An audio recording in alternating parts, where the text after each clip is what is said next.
All right, ladies and gentlemen, welcome back to Canada Hoops. It's your boy Matty. Thank you for your continued support. Please keep downloading and sharing us. Visit our YouTube channel. Hit us up on Instagram and X.com. We're excited to welcome today's guest to the podcast. He represents Windsor, Ontario. He is a former Windsor Lancer and Scarborough shooting star. He currently plays in Slovenia for Ljubljana, and of course, he has represented big time for the senior men's national team for Canada basketball. He is Thomas Kennedy. TK, appreciate you joining us on Canada Hoops, man. Yes, sir. Happy to finally make it happen. Heard a lot, so happy to finally be a guest. Yeah, man, me too. Just really been a fan of what you've been doing in your career so far, especially with the national team stuff. Obviously, that's what we really love, and you're always finding a way to commit and show up. Sacrifice, and I know it doesn't go unnoticed. Fan of the program when you do that, and other guys. So yeah, I truly appreciate it. It's a busy time, man. How are things? Let our listeners and the Canada basketball community know how you're doing, man. Things are good. We're at that point in the season right now where overseas everything's at an all-time high. Teams have all figured each other out a little bit. So competition-wise, it's getting better and better. Very busy, which is also a good thing because, as we approach the holiday season, being away from home, you can get a little bit more homesick. But the more games you play, the less time you have to think about that, and the more time you just think about the competition. But generally, I've been very good, really enjoying it here in Slovenia. It's a beautiful city I'm in. My girlfriend and I, we live right downtown in the city center, so we've gotten a great feel for the heartbeat of the city. Cool. As well as the two competitions, now playing something new for this year, a little bit of a step up to EuroCup and the ABBA League as well, which is also basically a European competition in itself. So it's been exciting and just keep on going through it. What's the to go from playing I think it was 2 seasons in Germany, right, Yeah. to now being in Slovenia? What's that been like? Obviously, off the floor, different new adventures, but just on the floor too. And what's the adjustment been like, man? The biggest adjustment, I was actually just talking about this today with some of the staff, has been the physicality, which is, I think, kind of speaks a little bit of volumes. If anyone's familiar with my game, like I'm a physical player, and I can tell you, like over here, it's way more physical than the German league was. The German league was much more up tempo, fast pace. Not necessarily like getting shots up really fast, but like they want to play at a high speed. Here in the ABBA League as well as the Euro Cup, it's tactical and more physical. It's not just that when you run through the paint, you're getting hit. It's like at all times on the court. Like someone's got a forearm on you. Yeah. You're not getting a free run at the basket. Simple things like fouls are being used to stop you from getting any advantage. So that's been a big adjustment for me is, not only continue to bring my physicality on like the defensive end, but on the offensive, being even more prepared for it than I have been in the past. And then also it's been great, like I just kind of mentioned with the tactical side of things. That's something I pride myself on. So it's nice to have teammates as well who are kind of locked into that aspect of the game and a staff who like really values that, the IQ side of the sport. Yeah, it sounds good. I mean, like obviously I know, and I'm sure a lot of the listeners know, and the Canada basketball fans know, like you're a physical player, like rim to rim. Yeah. So it sounds like it's really going to suit your game and something that you can kind of embrace. I know, like when you're playing for Canada, like the physicality is an evident thing, right? And everyone appreciates that, man. You got to fight for your spot a little bit, and that's especially as a Yeah. 5'10", 4'5", it gets a little bit more physical between us. So always ready to do that. Did you have Did you have like just with the change going from league to league and new situation, like did you have kind of a personal goal coming into this year for yourself, man? Honestly, my goals are always wrapped around like impacting winning, and so I guess that you can put a good check mark on that for the first half of the year, being that we're at the top of both our tables right now for ABBA League and Euro Cup. Yeah. And kind of interesting. Playing the five, although you want to always impact the box score and be high on the stat sheet and have good numbers, a lot of stuff that we do like goes unnoticed, and it's still something you have to be very prideful in. You got to be a star in your role with like setting great screens, like you screen assist. It's not something that's professionally tracked in the box score, but some crazy statisticians, the NBA, always look it up every year, and like you try to have a really high number of screen assists, get your guys open, make your guys look good without even touching the ball. So that's been a priority of mine, is just continuing to do that. And I always like to say, if you're doing that and you have the right mindset of impacting winning, it means you're going to be on the floor more, which means you're going to have more opportunity, which will then translate to that box score and your numbers being in the right place. And so those have been the two things for me, is like the numbers will always come as long as you got the right mindset in terms of what you're doing on the court and how it helps your team, the numbers will follow. Yeah, I mean, like if you look at like a plus minus stat, like what's that like for the player, and like that impacts winning right there, right? Yeah, that's a good one. Like I always, if I ever am looking at box score, I'm almost immediately, you go on the FIBA website, you got to slide all the way to the far right to see the plus. But as well as the other one I really look at for myself is the efficiency. We're not going to get a lot of touches, so I want to be a very efficient player, with that PIR, and just kind of have a good index rating in that sense, and use the touches I do get, and also just kind of affect the entire length of the box score, not just in scoring or rebounding, but be a guy who dishes out a few assists as a 5-man as well. No, well said, man. Like any player, young player that's listening, you got to own your spot, own your role, and then the minutes will be there if you can prove to the coaches that you're valuable and you help the team win. You're going to have a spot on the floor. I think that's important, man. Yeah, absolutely. Got to, the best saying, I think, just be a star in your role. It's the only way to get more opportunity, is that they can trust you in one position, then they'll think they can trust you more and more and more and more. Is that let's shout out Dad. I know he listens to the pod. We appreciate that. Is that something you guys talk about, especially when you're younger, growing up, and just kind of knowing where you can, impact the game and help teams win? Is that always something you guys talked about? Yeah, it probably was even more so of an unspoken thing, being that he was my coach growing up my whole life. He has a 40-year coaching history. So the conversations that, although he was, the proper amount of hard on me and making sure I was doing my work and performing, the conversations we were always having were never about me as an individual. They're always more so about the team. And how can we make the team be better? How can we make the team be better? So I think that's just has instilled like that mindset in me, that when I look at a result, it's not about myself. It's more so about the team. Like I've had this conversation with a few people who, try to talk to me after games, and I've narrowed it down to a few different situations, where it's like, if it's a good game where we win and I play well, more than welcome. I'm probably a great person to talk to. Right. If it's a game where we win and I play poorly, I'm probably still a great person to talk to because we won. The worst situation is when I've played poorly and we lost. You don't want to talk to me, but it's like the result comes before how I play all the time. Yeah. No, that's important, man. And I know kind of leads to the next question, just, the game, family affair, the impact of Dad and wanting to play. Like, just tell us how it took shape for you. I'm wondering if you played other sports too, and just how basketball kind of took a hold of you, man. Yeah, so I'm the youngest of three. I got an older brother, older sister, who both played as well. And we all had the option, play whatever sport we wanted to, as long as it was basketball. That's how my dad No, but we seriously did have the option. My parents, they made it possible for us to play whatever we wanted. Each of us were a dual sport athlete growing up. My sister played soccer and basketball, and she ultimately chose basketball, had a great collegiate career at St. Clair. She was the all-time scoring leader there in like every other statistical category. Cool. I like to say she's the best basketball player in the family.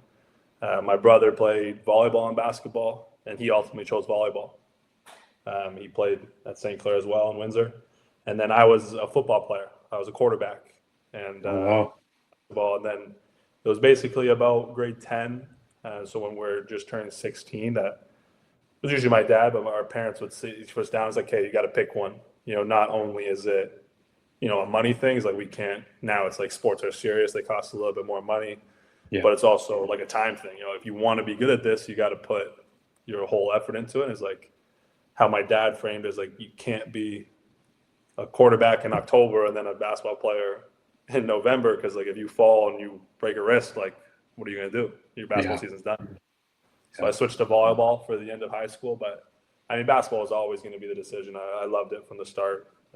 Dad introduced it to me at a young age. Like I mentioned, my sister played, my brother played, so was always on a court. Like, we run in Windsor, the Riverside Falcons, who my dad's the president of. We run a Right. program for the youth called Small Ball, and like you're supposed to start.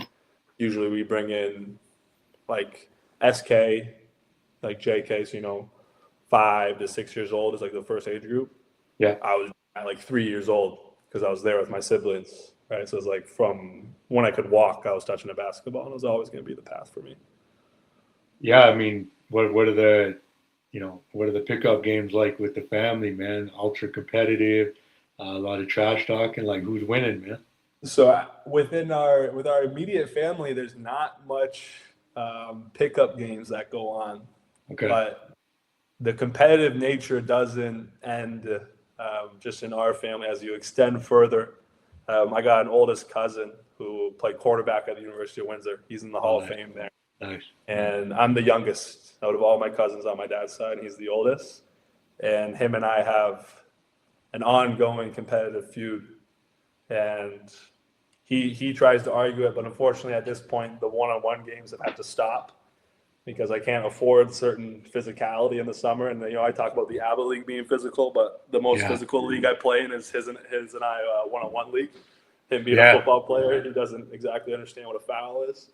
But no, him and I have like at family dinners, like where we host in our backyard and we have a nice little like basketball areas, like everyone's eating. And it's like him and I playing like an hour of one-on-one when I was like 16 years old, and he's like, he's like 26, but he's still just as competitive, and we're making it happen. So it's been good. I like that, man. Yeah. What you're working on your game, and really starting to really love it and focus, solely on the basketball. Who's a player you kind of really looked up to and admired? Whose game did you really like, man? Few of the games that I kind of go off of currently playing in the NBA, Sabonis. Nice. Yeah, I yeah. feel like as a big man, he impacts the game in many ways. Like, balls in his hand, he's operating within actions. He's not just screen and roll guy. Post game speaks for itself. And also defensively, he's very versatile, and that's kind of a direct translation for me. I believe, having the ability to handle the ball a little bit. So that's a guy whose game I actively watch and taking pieces from, and it's just kind of his mindset too in terms of winning. Like you saw, I don't know if I'm sure you have watched, starting 5 when he was in there, and you can see like his mindset is all about winning as well. Yeah. Like he's not as concerned with those accolades. Going through that documentary, you could see that. And then growing up, a few of the guys I watch, you got to give a shout out to like a Canadian. Like when I was younger, I was a point guard, so I was watching Steve Nash all the time. For sure, And yeah. I think to my dad's frustration, some of those are still sitting around where maybe I passed the ball a little bit too much. But a big mentality one that I've watched, and this is especially in college at the University of Windsor, I was watching a lot of Kevin Garnett highlights. Nice. And just intensity and trying to be, I don't think anybody can be the dog that he was, but trying to bring a little bit of that intensity and come out of my natural nature of being a nice guy. Yeah, I like that, man. Listen, the Sabonis reference is fitting because now I think so many teams across the world like trying to have that big guy up top, high post. Look at dribble handoff action. Like it's the way the game is moving now, right? Yeah. So I think I know you're good at that, and then you can screen off of that too. And then like he also has the versatility of sometimes being a player with strength, Yeah. sometimes a player with speed. I would love to say I'm watching a lot of Jokic, but like the truth is I'm not being as physically dominant as he is Right. against some guys. So it's like Sabonis I've always, when I watch him, has been a great fit for me in terms of using all of his strengths, not just certain ones. Yeah, on point, man, for sure. Listen, you're an all-time legend at the University of Windsor. Was there a chance you were going to go to any other school? Like when that decision came, just take me through that process. Obviously it panned out, Thomas. Incredible career, but just talk about making the choices and going to that next level, man. Yeah, so in high school, even before high school, I grew up in St. Denis. the court that I got to play on for 3 years. I grew up going Wednesday nights, Saturday nights, even Friday nights as well, going to watch not just the men play, but the women play when they were dominant in their 5-year national championship run with Chantel. But I was watching Coach Chris Oliver's system since he got there in '08, so since I was 8 years old. And by the time, or actually he got there in '04, so like those 14 years, basically, I'd been watching his system. By the time I was turning 18 and getting ready to go to school, I was fully committed to, if I was in Canada, I was going to Windsor. There was some conversation about pursuing the D1 life and doing that. Yeah. One of the things I always fell back on is having my dad's history in terms of him playing in Europe, playing in Sweden for a couple of years. I always really valued the idea of playing overseas. It was kind of like, every kid has the dream of playing the NBA. But even at high school level, I was like, no, I'm going to go play overseas. Like, I want to do that, to have the experience of traveling the world. So one of the thought processes I had was, why not show that I'm like dominant in FIBA basketball? Right. And I really know how to play FIBA basketball. And one of the funny conversations that I had in terms of my continued Canadian recruitment was with who I spent the majority of my career with at the University of Windsor, was Chris Chang. Yeah. So coach was moving in to his house when he got the job, and him and I had spent some time together on the U19 national team, but we never got to this part of the conversation. So when the two of us got back to Windsor at the end of that summer, I'm helping him move in because we'd already formed our relationship. And at this point, I could ask him the question. I had to ask him, I said, why did you never recruit me when you were at Nipissing? I feel like I'm worthy of being recruited. I'm like, I'd see you at tournaments. You never said a word to me. A lot of other Canadian schools would talk to me. I never heard a word from. He's like, I'm not going to waste my time.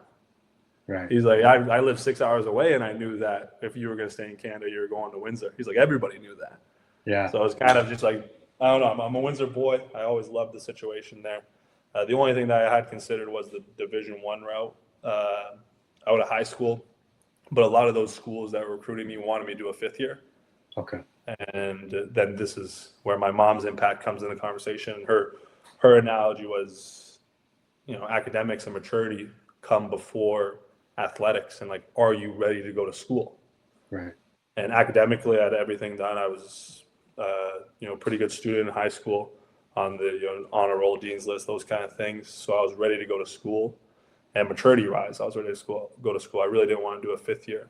So the decision kind of just worked itself out, where all the real offers were for 2019, and I didn't want to reclass. And I was really happy with my situation in Windsor, and played the 1 year for Coach Oliver, and then me and Chang joined forces and brought something back a little bit. Yeah, man. Like, I know people know, the career there, just outstanding stuff. You cap it off with the, player of the year, final season, incredible numbers. You averaged 20 points, 13 boards. Just maybe give me like a special memory for you there, something that really stands out, both on and off the floor, as you make your way through that legendary career there, man.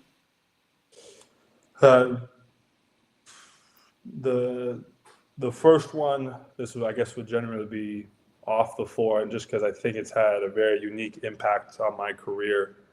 I'm sure we'll talk more about it, but it'd be getting drafted in the CBL in 2019. So in the inaugural draft, I was selected by the Honey Badgers, one of the youngest players ever to be drafted. But the CBL coming around and having the opportunity to be a part of that inaugural season, I think changed my career, and also made my decision to stay home that much more impactful on how I developed as a player, having the opportunity to play professional basketball every summer. But the biggest memory for me is, in terms of my time at Windsor, is when I passed the all-time scoring record at the university. So in my final regular season game, I was able to pass Enrico De Loretto, who was another guy who I watched, himself. Josh Collins and Lean Phillip were a big three that came into Windsor, and they walked away with the scoring record, rebound record, assist record, and steal record. So the three of them walked away with 4 records. And Rico will tell you he had sent me a video that night that I passed the record, and I didn't even remember this. And apparently I told him when I was like 16 years old, when he passed the record, that I was going to pass it. Nice. So I was able to do it in my final career game, and the next dead ball, they stopped the game. And I was able to give the game ball to my dad. He's super impactful on my career. He's already in the Hall of Fame at the University of Windsor, and I hope one day I'll be able to join him there. Well, that's a no-brainer. That's a no-brainer, bro. That's a no-brainer. You're going to be in it, man, for sure. Yeah, we'll see. We'll see, Yeah. When that happens, yeah. I'm glad you brought up the CEBL because of kind of what they're doing with that, the USports draft, giving players like yourself that opportunity who are obviously going to be pros at one point, but to get that, summer school type thing, learning like that in that situation. And then just talk about that, the league, what that league has been like for guys now. Like if you wanted to come home in the summer and play, it's an outstanding league to come back to for guys playing all around the world. And it's so well run now. It's impacting the game in so many communities. Just talk about the CEBL as a whole, man. Yeah, the first one that I really loved about the CBL is just showing Canadians our talent. Yeah. Now, logistically, it's really challenging. The argument would be is like, why does Canada not have a year-round season or a 10-month season like overseas? But logistically, that's like a whole other challenge. So the CBL has found that perfect pocket of in the summer, when the weather's great in Canada, let's show Canadians that there's some guys who really know how to play ball. And it's a really great opportunity for guys overseas to come home and still be at their profession. But like we've already mentioned, for young guys, I think it's just on a whole nother level of development. Each year I had more and more opportunity, from that first season that we already talked about in the draft, just being basically a practice player with Coach Valet and the Honey Badgers. And the next year returning back to the Honey Badgers again and playing for Coach Schmidt where, kind of to circumstance of some injuries with some professional guys, he gave me, I think, more leash than he expected and more burn than he expected, but I was able to perform in it. And each year just had a really big impact on how I came back to the University of Windsor and to my Lancer guys. But it was always great, and they've done a great job in how they've organized it. And now just every year it's like they're making another step. And it's really wonderful to see that there's going to be more and more opportunity for young guys, but also more and more opportunity for guys like myself who are here overseas and want to continue to make levels up and show off their talents in the summer against guys who are at different levels. Yeah, no, I mean, it's growing and growing, getting better every year. More visibility has been amazing. Like I live in Calgary, the Surge have done an outstanding job here in the city and the community. Everyone's really loving the league as a whole, and it's obviously here to stay. They've done a great job running it and promoting the Canadian players, which has been super key. These are our guys. This league is kind of for them and about them. I think that's been important. And I think that's been the biggest part is like, you're a fan of Canada basketball or just a Canadian who's a fan of basketball, you don't want to watch anybody but Canadians. And when you get to sit down and you see, 7 to 8 Canadians on the floor at all times who are impacting the game and are important to each team's success, it makes you a little bit more invested. You want to go back and watch. You want to become a fan of your province or your city's team. Yeah, and I'm gonna big up you here. The game winner, the winner, the massive dunk off the rip against Ottawa. Obviously, I kind of saw that again when I was getting ready for the episode with you. But everyone's got to check that out. That was a really cool moment. That's probably, coolest game winner, man.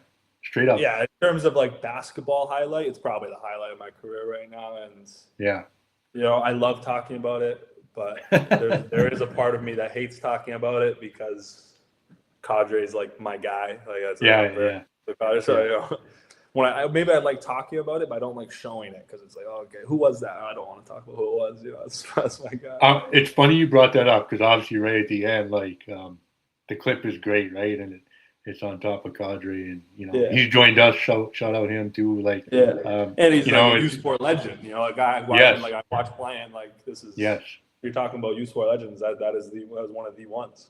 Yeah, for sure.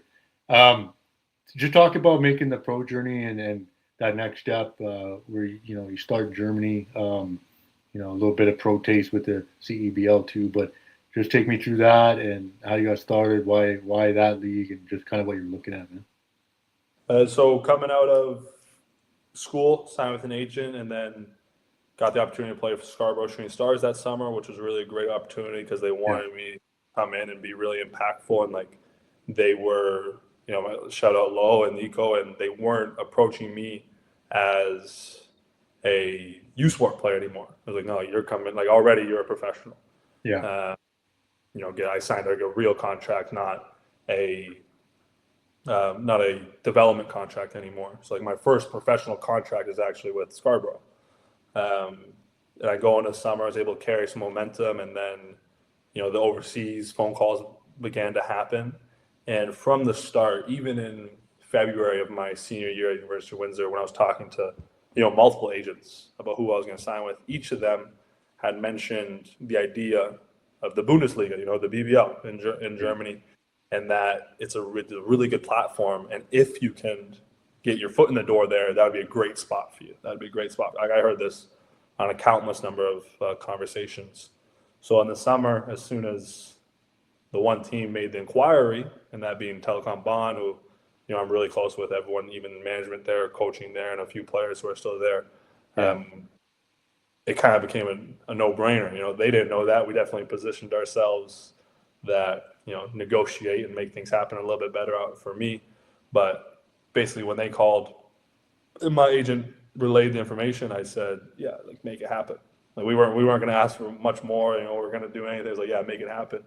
And we signed a 2-year contract there. Well, a 1+1 actually.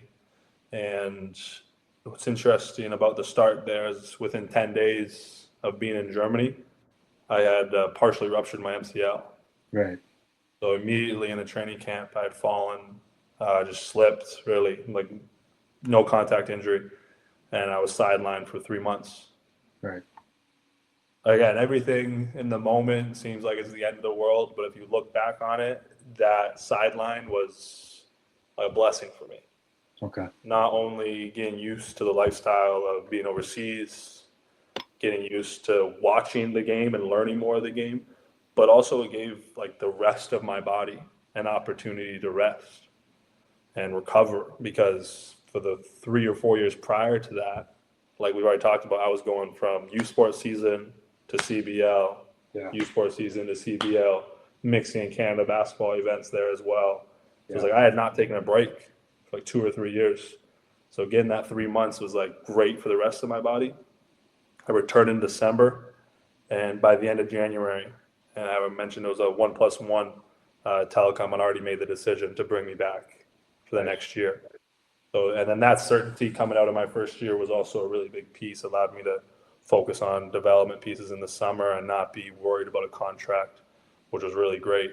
And then, I really loved my 2 years there. In the second year, I was fortunate enough to be trusted as a captain, as a 24-year-old, which is, kind of unheard of in the European system, a foreigner captain at that age. But, I had a really good relationship with the coaching staff and the office, and they trusted me to do that. And I really enjoyed my 2 years there. I couldn't have think of a better spot for me to have started.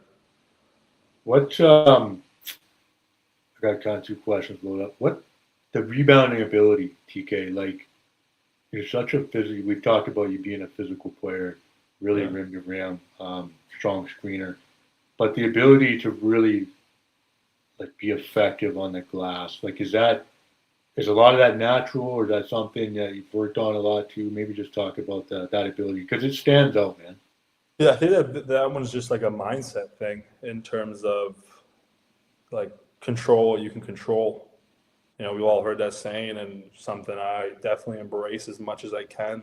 And within a game, to me, the one thing you can like really, really control is your energy level, and like rebounding is a direct relation of your energy and how active you want to be.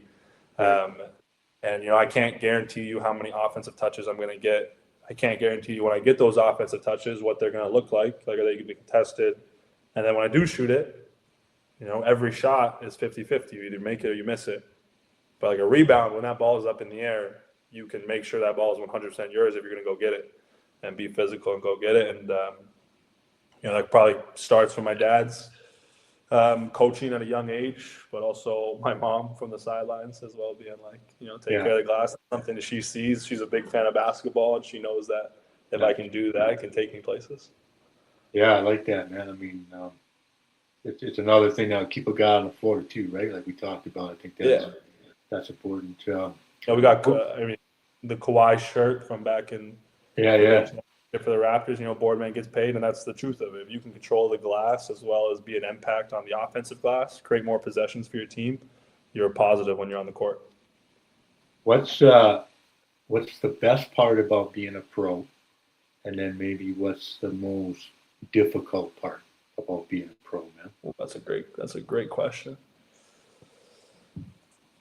I mean, obviously, if you're getting paid to play, I get that, but just maybe that aside. But best part about being a pro, and maybe the most difficult part about being a pro. The best part that I've experienced, and it's taking even a step up in this year as I've gone up in a level, has been the resources. Okay. I think if you get to this level, like you're already a basketball junkie, and you're in love with the sport and the concept of getting paid to play the sport, as well as the concept of being able to compete at a really high level, speaks for itself, and like you're going to embrace that like you can. But when you're also a guy who I want to take a level up every year, I want to increase not only the competition I'm at, but also my skill level.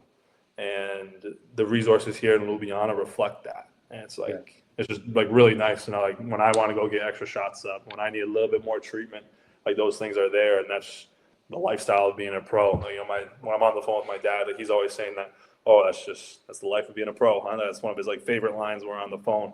And I meant to just such simple things that make a difference. But the other, I think, best quality, and it's something I looked forward to even from high school, but being a pro overseas is just embracing different cultures and traveling.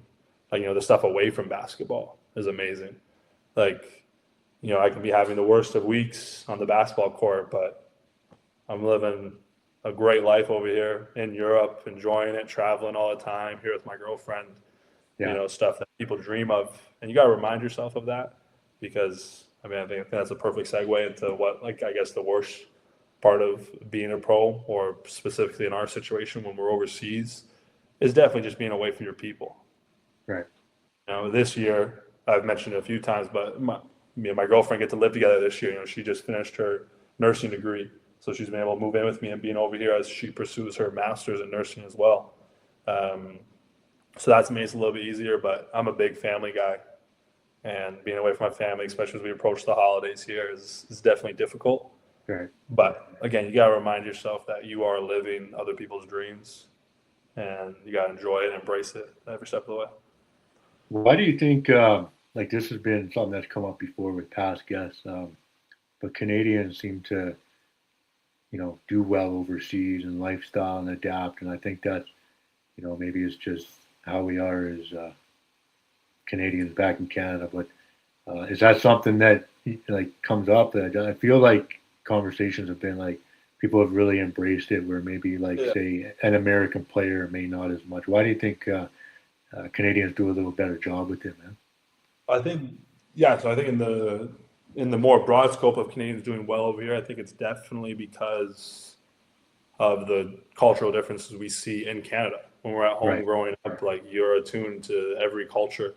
Canada's known for that. We're very multicultural. We accept everybody, and that allows us to not be as shocked when we get over here.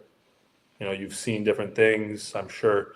When I was coming to play in the ABA, I had multiple friends and family from Windsor saying that they already had a team that they were a fan of. Oh wow! They're apologizing to me I can't cheer for you this year. We're a Red Star fan, or we're a Partizan fan.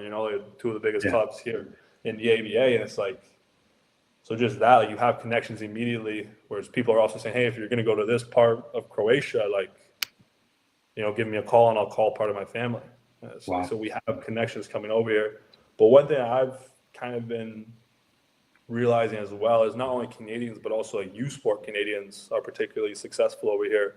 Kind of in tune to what I mentioned with my favorite part of being a professional is that USports Canadians are accustomed to a different level of support and resources that when you first come to Europe, it's kind of what you're given.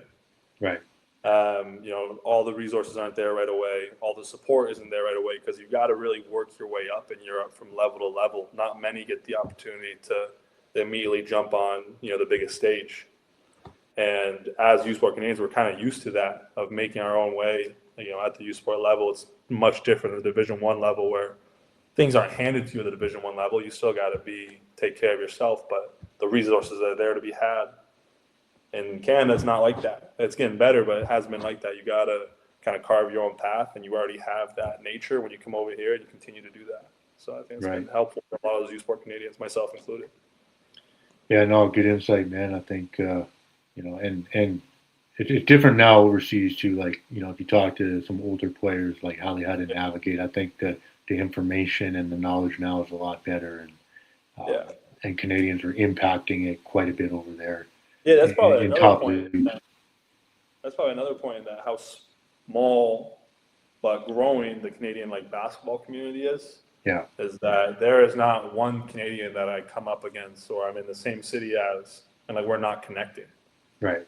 At some point we're going to connect, and that happens even before your professional career, and that you can reach out to any Canadian professional, learn from one another and learn the steps that they had to take to do it. That prepared me a lot. That was one of the greatest features of the CBL for me, was learning from those Canadian pro guys and the steps that they made early on in their professional career, that I've tried to replicate those steps and gain the same success. TK, here on Canada Hoops, man, we obviously love to talk about Canada basketball, especially with guys who have played for the program, which you have obviously done. In your career so far, what has that meant for you to play for Canada, represent the senior men's national team, wear the red, white, man? What's that been like for you? It's been an honor every time I get to do it. Like a lot of motivated people, I have my list of goals that I want to achieve throughout my career. And the first one on that list is to wear the red and white, wear that cancer across my chest as many times as possible. And continue. So every time I get that phone call or get that email nowadays, the opportunity to be on the Zoom call and be a part of, at minimum, just the pool, let alone the 12 players who get to wear a jersey, I'm always accepting that call and ready to be a part of it. Because it's almost great to still have the sense of competition and the sense of pride where you're representing, but also a reduced stress level. Because wearing the Canadian jersey doesn't directly impact our career. It's a great accolade to use to propel yourself. But, everyone's mindset in those groups is, how can we help Canada? Not how can we help individuals. Sometimes you have that in different landscapes over here where people are thinking individually. So it's always great to come together as 12 guys and be like, all right, how are we going to help Canada? How do we help Canada move forward? And that's always the conversation, is moving Canada forward. And I love being a part of environments like that. What have the conversations been like with mom and dad and the rest of the family?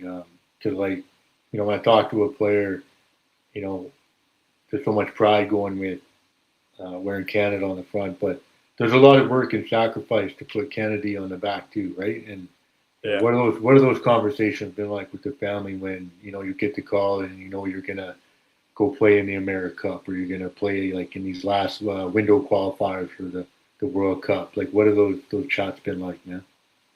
They're always the most supportive. Everybody, my family, my girlfriend, very, very supportive. My mom's always a pro of when we get to play in Canada, because that means she could take a 3-hour train ride and see her, as she would say, see her baby boy.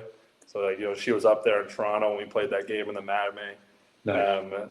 My dad's very in tune with my goals list, and he knows that even if sometimes his argument would be taking some rest for the body, because he knows what it does for my pro career, he's like, no, I know the sacrifice you want to make to be on that floor with the Canadian team. He's always positive of it.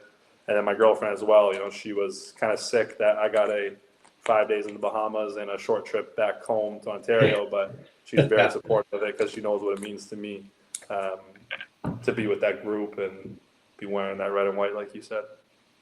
When you guys get together, and I guess I'm thinking more just sort of like this idea of this winter core group that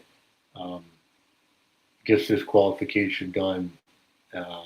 We'll have another window in February, and then obviously a summer window where maybe some NBA guys are available. But when the likes of yourself and Kyle Wilcher back in the fold, TBH, like just so many of the core guys, like when you guys get together and come from all your leagues, what's the conversation like in terms of like there never seemed like a doubt that you guys will commit and sacrifice and make this, and that means long flights and time away from loved ones. Like, what are those chats like, man? Like, is it we're doing this no matter what, any chance we get, like we're gonna make this happen? Yeah, I love to think that the guys have a similar mindset to me in terms of when we get the opportunity, we're going to accept the phone call. And I mean, the two guys you just mentioned, I know for a fact have that mindset in Trey and in Kyle, but also some of the veteran guys who I've had the chance to be around since now 2023. So for the past 3 or 4 years, I've been around them, and Aaron Bess, the Scrub brothers, they're always making themselves available. Right. So me as a younger guy, I'm just learning from them. If they're willing to do it within their career and the success of each of those guys speaks for itself, then why would I not be doing it? If I'm just the next man up, it's my responsibility. But also the conversations are just, not necessarily always about that, because the responsibility and the commitment is almost unspoken. Right. The conversations are almost more of a breath of fresh air to see like guys who have now become friends. Yeah. And I'm really excited to always get the opportunity to be going to play, but also being to play alongside those guys because of their talent and also the people that they are, like great character guys to be a part of, which is always the best combination to have on a team, and to be part of that team in terms of having great talent and great character. Is there a group that so far with the national team that kind of stands out for you? Maybe a team that you were a part of that, extra special in a way? Any kind of particular roster stand out, man? It's funny, the rotation of the rosters that I've been a part of have always had like a small core. There. So it's almost like I've been a part of the same team, just on however number of different occasions. Yeah. But in terms of what we're talking about and in commitment, I think this last group that we had is very special in that sense. Yeah. We already mentioned the veteran guys who showed up and how much more of a commitment is for them to come and leave their families. And the toll it is on their bodies. I'm a 25-year-old and I could complain about a flight, but I'm talking to 33-year-olds who are leaving their kids in Europe with their wives and making the same commitment. So I think that group's really special, just to see that even at later stages in their career, they're willing to make the same sacrifice. And it just goes to show like how important representing Canada is and growing the game in Canada is to all of us. Yeah, it's been a cool thing to see, like, from the outside and supporting the program where, these windows through like winter seasons and then combined with these summer windows, like you're talking about the World Cup, and it took a lot of guys to sacrifice and commit and play to, get the qualification done for the team to win bronze at the World Cup in 23, which led to the Olympics and that high-profile event and that roster. The depth of the program is exciting, man. Like for a nerd like myself, it's just, and then I obviously recognize what it takes for you guys to do that. And I'm not the only one, obviously, but the terminology that they like to use with Canada basketball is, passing that baton. Yeah. And it's like it's a race, it's a relay race, and all of us very well know that we might not be a part of that last leg of the relay race, but the first leg is just as important. Like if you don't get off to a good start, you're not going to win that race. And right now we're in those first stages of qualifying, and then you hope you're always a part of the next leg and the next step. But whatever you two can do to contribute, ultimately you've been a part of the big picture of success. And I think what's important, DK, is the NBA level guys. They acknowledged that last during the last quad, where it was like, I remember Kelly Olynyk talking about, he's like, hey, listen, we wouldn't even be in this spot if it wasn't for these guys, and I just think that, he's a leader and he's a captain for the program, no question, but that speaks volumes when, your peers in that group recognize, like, these guys got this done. Like, this was, this wasn't going to happen without them, right? So, and when I say, like, the program has come a long way in terms of, like, depth, player pool, but also mentality and approach and commitment and sacrifice. Like, I feel like the program's in a really good spot, and I just think it's taken the players to do it, man. It really has. So, shout out to you and everyone else that's really made this you've made it a priority, man. You know what I mean? Absolutely. Appreciate that. Yeah. Thomas, who is your top 5 or favorite 5 for Canada basketball, man? Well, I've had to put a little bit of thought into it, but I've settled on the 5. Yeah, and man. I think the first 2 go without argument, and Steve Nash and Shea. Yeah. I think those are automatic. Those aren't in your top 5 as a Canadian. I think we got to talk about whether or not you know ball. Yeah. Yeah. Well said. Yeah. Shay's current stature speaks for itself, and if you're not familiar with what Nash had done for the country and for the game of basketball as a whole, I think you need to get educated. Yeah. And then the next 3, each of which, actually the third, we kind of just mentioned him, and this is another guy who I would put on the list in terms of someone who I watch, and that's Kelly. Nice. It's been a staple in the Canadian basketball game for the past, 15 years now. And I also have a great belief that the league, the NBA, is very lucky that he didn't arrive 5 years later than he did. Yeah. Because if he arrived when that point forward, that point centered was all the craze, I think it would have been a very scary time for the league, because his skill is just next level. It's you hear guys talk about it, but when you see it in person, it's even more amazing and impressive. Then the next one is, important to me as a younger guy, and we're in the same class, but RJ. Nice, yeah. For RJ, the Maple Mamba, if you will, and just how he continues that success, and I was always willing to wear the red and white. And the last one's important to me as he's had an impact on my professional career, but also my career with Canada basketball, and that's Michael Meeks. Nice. I'll put him at the 5 spot, and he's still coaching and he's a part of the development program. But he was, my first opportunity with the Canadian national team was with the U19 team, which he was a part of as a coaching staff. And he's always been around and been a big fan of mine, and I'm always grateful for the support he gives me. And what he did as a professional is, again, something that people should be educated about, because he was a dominant force over here overseas and also with the Canadian national team. Yeah, that's a dope 5, man. I love it. And, shout out to Meeksy's underrated, man. People don't recognize him enough. And, like, I talk about the 2000 team. Or that 2000 team. You talk to him now, and he's just he's such a kind guy, and he's big, smiley, and you forget that guy was a menace when he played basketball and, punched some people in the face. So I got Steve and Shane Kelly in mind too, so that's kind of who's your other 2?